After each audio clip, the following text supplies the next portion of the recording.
बात है 1972 की। मैं काम के सिलसिले से पड़ोस के गांव गया था। वहां से लौटते वक्त मुझे काफ़ी रात हो गई। रास्ता इतना सुनसान था कि बस कदमों के नीचे से सूखे पत्तों की आवाज़ सुनाई दे रही थी। दूर दूर तक कोई इंसान नज़र नहीं आ रहा था। नज़र आ रहे थे तो बस बड़े बड़े पेड़। मैं उम्मीद कर रहा था कि मुझे रास्ते में कोई घर मिल जाए ताकि मैं अपनी रात वहाँ गुजार सकूं। तभी मेरी नज़र दूर एक औरत पर गई। इतनी रात को वो औरत यहाँ क्या कर रही है? मैंने ऐसा सोचा ही था कि तभी वो तेज़ी से मेरी तरफ आने लगी। वो मेरे पास आकर खड़ी हो गई। उसके बाल उलझे हुए थे और उसका चेहरा सफ़ेद था। उसने मुझसे पूछा, इतनी रात को यहाँ क्या कर रहे हो? मैं मुसाफिर हूँ। काम के सिलसिले से पड़ोस के गांव गया था। वहाँ से लौटते वक्त मुझे देर हो गई। तुम्हारा घर कहाँ है? मेरा घर यहाँ से बहुत दूर है। मैं रात गुजारने के लिए एक छत की तलाश में था। ये सुनकर उसके चेहरे पर एक अजीब सी मुस्कान आई। उसने कहा, सुबह तक मेरे घर पर रुक सकते हो। मुझे वो औरत कुछ ठीक नहीं लग रही थी, पर उसने जैसे मुझे सम्मोहित कर लिया था। मैं उसके पीछे पीछे चलने लगा। कुछ देर चलने के बाद हम एक झोपड़ी के पास जाकर रुके।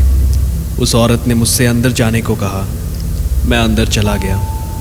अंदर जाकर मैंने देखा वो घर काफ़ी गंदा था। चारों ओर मकड़ी के जाले थे। ज़मीन पर पत्ते बिखरे पड़े थे, जैसे वहाँ सालों से कोई नहीं आया हो। एक कोने से बहुत तेज़ बदबू आ रही थी। मैंने पीछे मुड़कर देखा तो वो औरत दरवाजे पर ताला लगा रही थी। मैंने उससे पूछा, ये क्या कर रही हो?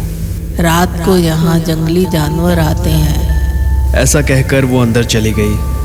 पूरी रात सफ़र करने के बाद मैं थक चुका था। मुझे नींद आने लगी। मैं वही कोने में ज़मीन पर सो गया। कुछ देर बाद मेरी आँख खुली तो देखा वो औरत दरवाजे से झांक कर मुझे देख रही थी। मैंने जैसे ही उसकी तरफ देखा वो अंदर चली गई। मैंने छुप कर देखा तो ऐसा लगा जैसे वो किसी से बात कर रही हो। मुझे कुछ समझ नहीं आया और ना ही अंदर जाना ठीक लगा। मैं वापस आकर फर्श पर सो गया। आधी रात को जब मेरी आँख खुली तो मैंने देखा मेरे पैरों के पास कोई बैठा था। अपना होश संभालते हुए जब मैंने ध्यान से देखा तो वहाँ एक डरावनी सी औरत बैठी थी। उसके बड़े बड़े दांत और नाखून देखकर मैं डर से कांपने लगा। मैंने उठने की कोशिश की पर उठ नहीं पाया। ऐसा लग रहा था जैसे किसी ने मेरे हाथ पैर बांध दिए हो। वो मेरे पैरों के पास बैठकर कोई मंत्र पढ़ रही थी। हर एक पल के साथ मेरी धड़कनें तेज़ होती गईं। मुझे कुछ समझ नहीं आ रहा था। कुछ देर बाद एक औरत बाहर आई। उसके हाथों में एक तलवार थी। उसने वो तलवार उस डरावनी औरत के हाथों में दे दी। वो उठकर खड़ी हो गई और मुझसे बोली, अब तेरी बलि का समय आ गया है। कई दिनों से मैं भूखी हूँ। आज तेरे खून से मैं अपना पेट भरूंगी। ये सुनकर मेरा दिल दहल गया। मुझे ऐसा लगने लगा जैसे मेरा आखिरी समय आ गया है। मेरी आंखों में से आंसू निकलने लगे। मेरी पूरी ज़िंदगी मेरी आंखों के सामने से गुजरने लगी। वो औरत मेरे सर के पास आकर खड़ी हो गई। मुझे अपने भोजन के रूप में देखकर उसके मुंह से लार टपक रही थी। अपनी हार मानते हुए मैंने अपनी आंखें बंद कर ली। देर न करते हुए उसने मुझ पर तलवार से वार किया। सन्नाटा। ऐसा सन्नाटा मैंने अपनी ज़िंदगी में पहले कभी महसूस नहीं किया था। चारों ओर काला अंधेरा। मैं कहाँ था मुझे पता नहीं। तभी वो औरत मेरे सामने आई। आज तक ऐसा कभी नहीं हुआ। तुझ पर कृपा है। जा, तेरी जिंदगी तुझे मुबारक। मेरी आंखें खुली तो देखा मैं उसी जंगल में था। सुबह हो चुकी थी।